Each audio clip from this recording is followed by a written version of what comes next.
Well, now we've moved into beginning the third section. Section one, again, Barry, was leadership, Leadership, ministry leadership. Section two was managing people. managing people. And I noticed, and as we talked in advance of all of this, this last section has the last three chapters as managing money, managing time, managing information. But this chapter, before we get to those three things, is planning. Right. So if I caught this right, really the last section was really managing people. So there are really four resources: people, money, time, and information. That's correct. And you've put the strategic planning right after the people. Correct. Okay. Okay. So we are starting this section off looking in particular with strategic planning. So where and how do you use this strategic planning? Where do you do this a lot? And give me an example. Okay, well, you remember from the first chapter we talked about one of the keys of effective leadership is that leaders have a plan. And so if you have a goal or something you're trying to achieve, a leader needs a plan on how to achieve that vision, some way of achieving that goal. And Okay. Robert Schuller, a famous pastor and author, once said, Uh-huh. if you fail to plan, you plan to fail. If you And that, fail to plan, you plan to fail. Ah, good, so in other good. words, it's the importance of planning to give ourselves direction as to how we want to use the resources God has given us to Okay, achieve the goal that okay. He set before us. All right. So in section 2, we talked about managing people. 4 chapters all about people because they are a ministry's and organization's greatest resource. Okay. But it's only one. So you wouldn't set a plan for one resource. But now we're going to talk later about time and money and information. Mm-hmm. So we're going to need a plan on how we fit all these resources together to accomplish a goal. Okay. So that's what we're talking about here in strategic planning. Now, with a goal, help me just a little bit more. I think you had mentioned one of the goals that you have often worked with churches is to build a building. Right. Now, what type of plan would they have to have for that? Okay. To build a building, you simply have to think about what are the things that we need. If our goal is to build a building, build a church building, what do we need? Well, obviously, the first thing you might need is land. You might need a building permit. You might need an architect to design the building. You might need workers to do the work. You'll need certainly materials, construction materials. And then finally, you might need equipment to help install things. You'll eventually need things like chairs or things to fit inside the church. These are all things you need to build Oh a church. my, it sounds like an extremely complicated plan. Well, for big organizations or big buildings, it is very It complicated, and that's why they hire contractors and people who do this Ah. for a living.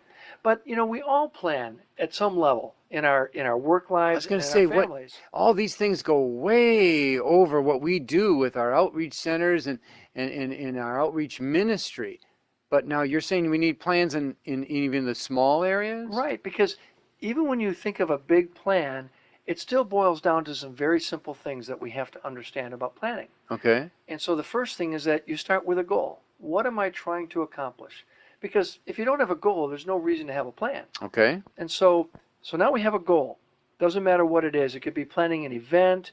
It could be I'm going to go to the grocery store. That's a very simple plan, Okay. a goal. So next question is, what do we need? Okay. So it might be transportation, it might be money, it might be food, might be people, but we list those needs that will help us achieve the goal. Mm-hmm. And then the third step is just simply, okay, now that we know what we need, how are we going to acquire those needs? Maybe we have them already. We're going to use our own car. But if you don't have a car, maybe you have to take the bus. And of course, if you take the bus, you need a bus pass. And if you don't have a bus pass, now you're going to have money to pay for the bus. So Okay. it's thinking through all these things, but in its very simplistic model, you start out with a goal, then you list what you need, and then for each need, you determine how you're going to get it. Okay, Dave, so we've talked a little bit about planning. So what do you do for Lutheran Blind Missions in terms of planning?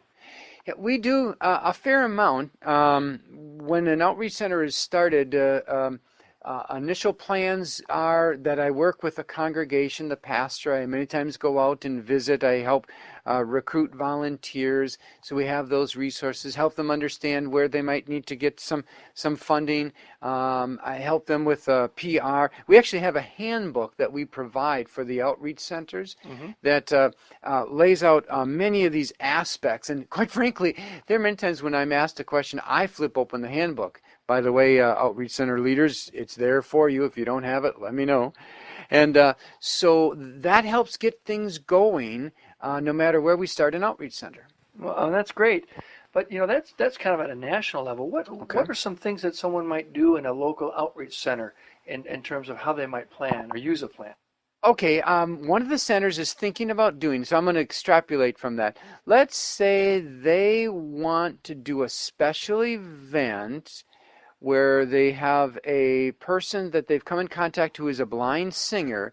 They're going to have that person come to town, and they're going to try to use that to bring more people from the blind community to the church for that special event, and then from that, that will help give greater exposure for the outreach center. Okay, so the goal here is to get greater exposure for the outreach center through an event. So now they need a plan for this event to achieve that goal of greater exposure. Yes. What might they do in developing that plan?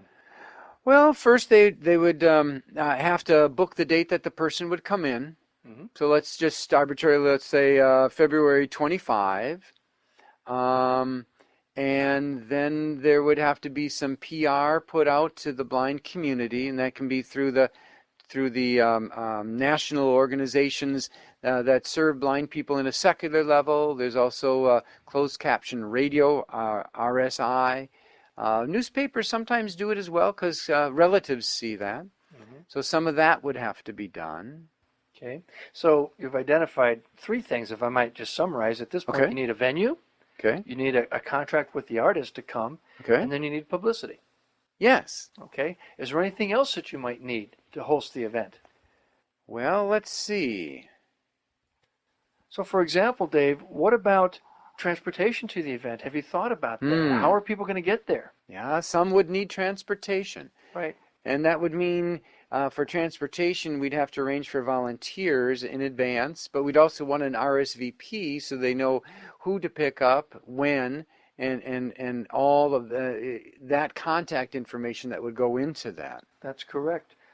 Typically, places will print their own tickets, so you wouldn't have to do that. But what else might you think you might have to consider or think about in hosting this event? Probably they'd want a reception with some food afterwards so there can be some mingling. Ah, okay. So you'd have to have some food, some refreshment, which would mean, again, you'd need some more assistance. And some of the people who are blind would get around fine, some wouldn't. So you want to make sure you have that accommodations. Yeah. So what we're seeing here, Dave, is that the whole process of planning is starting to think ahead. Think about what you might need, because if you only focused on the venue, the artist, and the publicity, people might not show up because they don't have a way to get there. Mm-hmm. You won't achieve your goal because there's no fellowship, there's no food afterwards. People just come and they leave. So there's a lot to think about. That's why we have a plan. It gives us the opportunity to put down or to think about all the things we think we're going to need to make sure that everything is covered. Okay. Now, with that example, let's run through again a simple plan and what you'd suggest to do this event. Okay.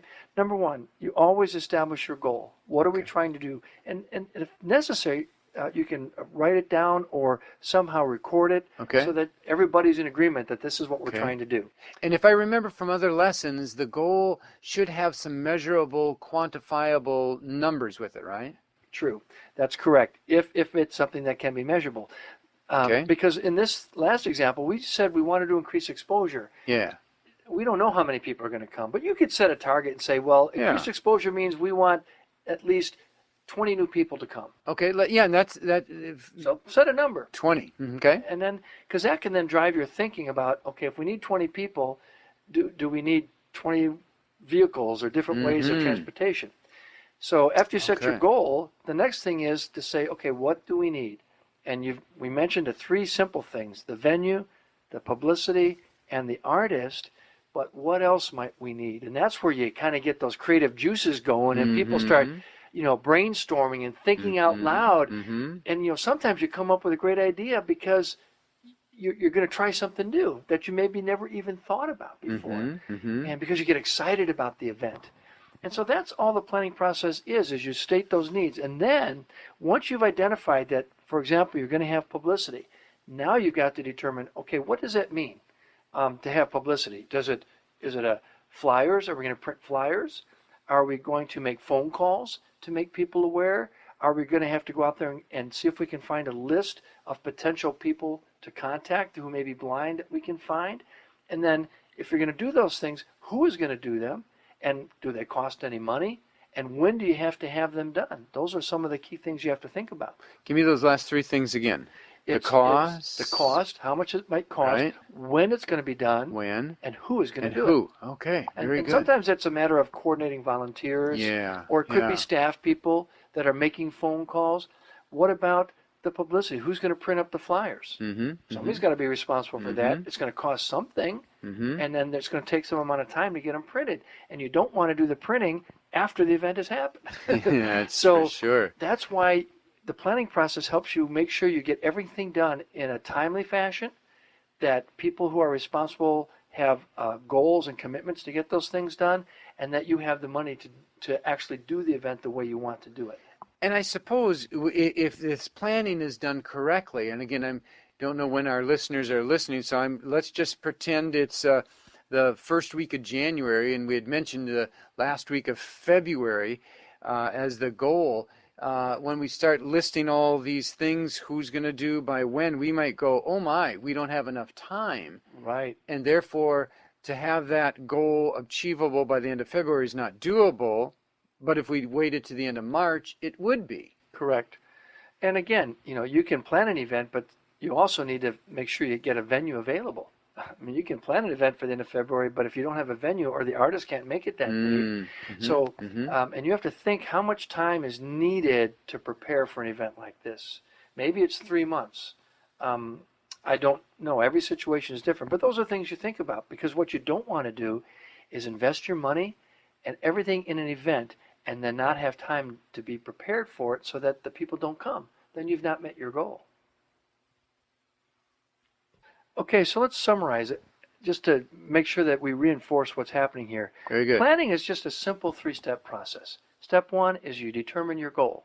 Step 2, you determine what you need to achieve that goal. And then step 3 is you determine those activities that will help you achieve those needs, in which case you will also include who is going to do it, when it needs to be done, and what resources it requires, both money and otherwise. So that's just a simple 3-step process that can be used to make any plan. Now, I'll close by saying one final thing, and that is just to remember that poor planning will often lead to failure, but good planning will often lead to great success. So I want to encourage all your leaders to encourage them to plan, because that will help achieve greater success than by not planning. Thank you, Barry. As with so many of these other chapters, you've so simplified things that you've made it simple to understand that it's now doable instead of overwhelming, and therefore, why even try? Right. Thanks. That's great.